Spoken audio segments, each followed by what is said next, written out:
I don't just mean a particular fear you have, but I mean fear in general. When you're fearing anything, what does it all ultimately boil down to? Ultimately, it all boils down to fear of yourself. Oddly enough. And that's very counterintuitive. You might wonder, well, why would I fear myself? And after all, Leo, if I'm fearing something like a snake, or if I'm fearing somebody killing my child or whatever, how is that fear of myself? This doesn't make sense. Except it does once you have a proper understanding of what a self is and what you as the self ultimately are. See, the problem is right now you have a very limited identity, a very limited notion of what a self is. So if you take yourself to be this physical human creature sitting here, then yeah, in this sense, it doesn't make sense how you could fear yourself. But what I'm talking about is the self with a capital S. I'm talking about the ultimate awakened, enlightened self, your true self. What is that? That is the entire universe. You are consciousness manifesting itself as the entire universe, not just this physical body. Everything, including inanimate objects and other people, animals, planets, stars, everything. And way beyond that, way more beyond that. And of course, if you take this very expanded, infinite sense of self, your largest identity, then that thing includes everything that you hate and that you fear. All the stuff you don't like about reality, all the evil stuff. It includes the murder and the rape and the theft and the genocide and the terrorism and the war and the environmental destruction and the violence and the carelessness and the way that people treat each other in such bad ways, the manipulation, the scheming, the various power hierarchies,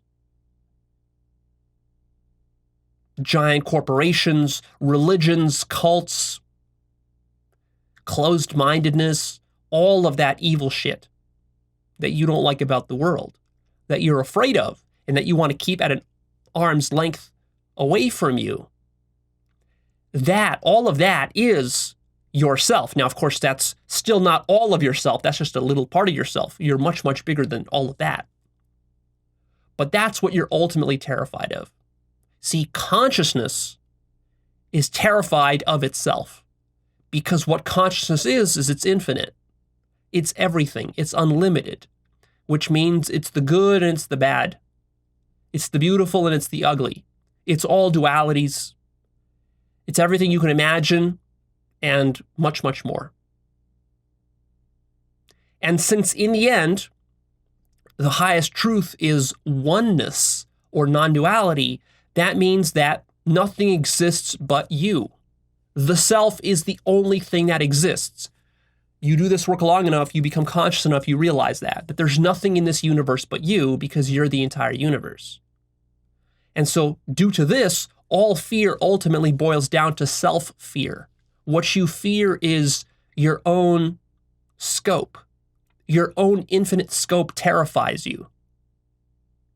And that's the whole challenge of life, existentially speaking, is that you're born and you start to identify as this little creature, this weak, fragile little human creature, this baby, this child, and then you're growing up and then you're still identifying with that. And then even as an adult, you're still identifying with that. And you're stuck with this very limited identification and you're terrified of all the stuff around you. You might be scared of the dark. You might be scared of snakes. You might be scared of airplanes. But as you grow more and more and more through life, you know, your childhood fears, you outgrow them. You're no longer scared of the dark the way you used to be. Maybe you outgrow your phobia of snakes. Maybe you get over your fear of airplanes. Maybe you get over your fear of being poor. You get over your fear of the opposite sex. You get over your fear of marriage. You get over your fear of children, having children and all of this. And this, you're growing.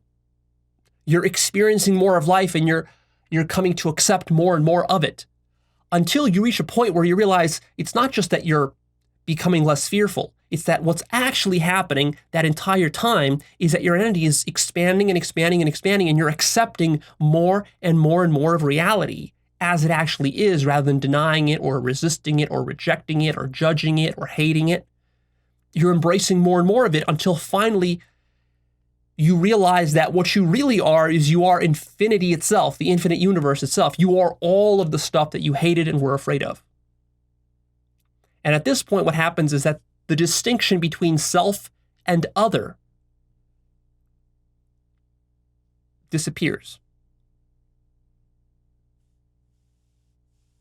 And you merge back into the entire universe. The limited becomes unlimited. But that process of the limited moving towards the unlimited and finally breaking through and accepting it and merging into it, that entire process, that is what we call life. That's what's happening to all people. And then the only question is how smoothly does that process work for you? Or are you resisting it and are you being like a stubborn mule as life is pushing you towards realizing your full infinite self, but you're resisting it and holding on to various ideologies, or you're denying it in some way because you're scared? See? It's very scary to recognize what you are. And so ultimately what's happening here in life is that God is becoming aware of itself. You are becoming more and more aware that you are God and that you created this entire universe. And you are being forced by the truth to accept your true nature, which is the infinite universe, which includes all that ugly stuff that was threatening to you when you were younger. And so you need to be very strong and courageous in order to be able to accept what you really are, whereas most people are in denial about what they really are. They don't want to accept that they're God. It's too much of a responsibility.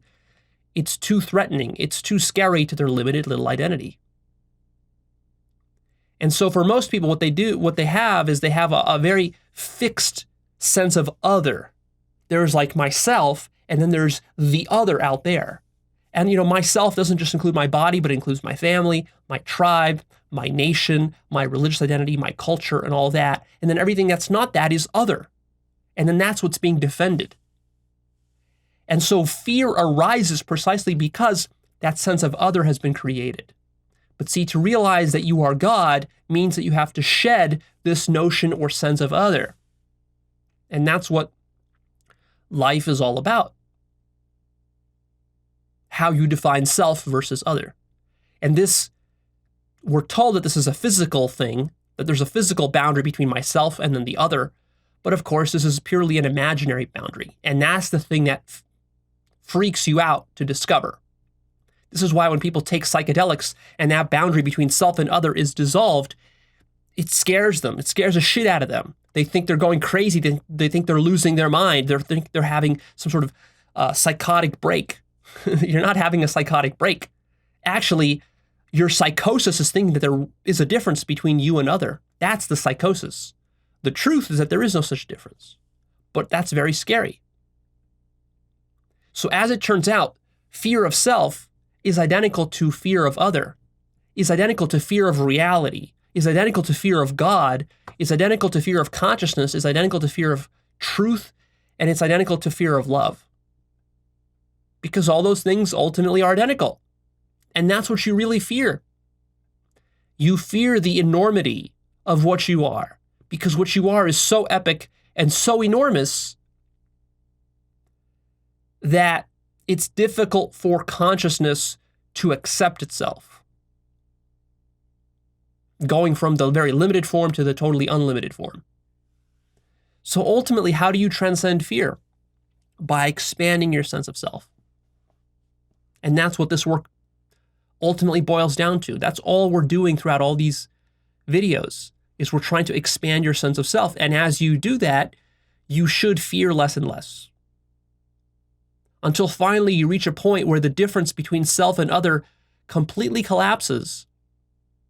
And when this happens, all fear will disappear. But that's a very radical state of consciousness to get to. Most people will never experience this in their life. So of course, in practice, they have a lot of fear. God is the total absence of fear. It's total self-acceptance. It's the total absence of other. In other words, God is identical to oneness, to infinite love, to truth, to selflessness, to freedom, to consciousness, to immortality, and to liberation, and to peace. That's what God is. It's consciousness which has totally accepted itself. While you're in human form, while you're in the ego mind, you are consciousness which has not fully accepted itself. It's consciousness which isn't conscious of what consciousness is, whereas God is consciousness which is infinitely conscious of what consciousness is. That's the only difference.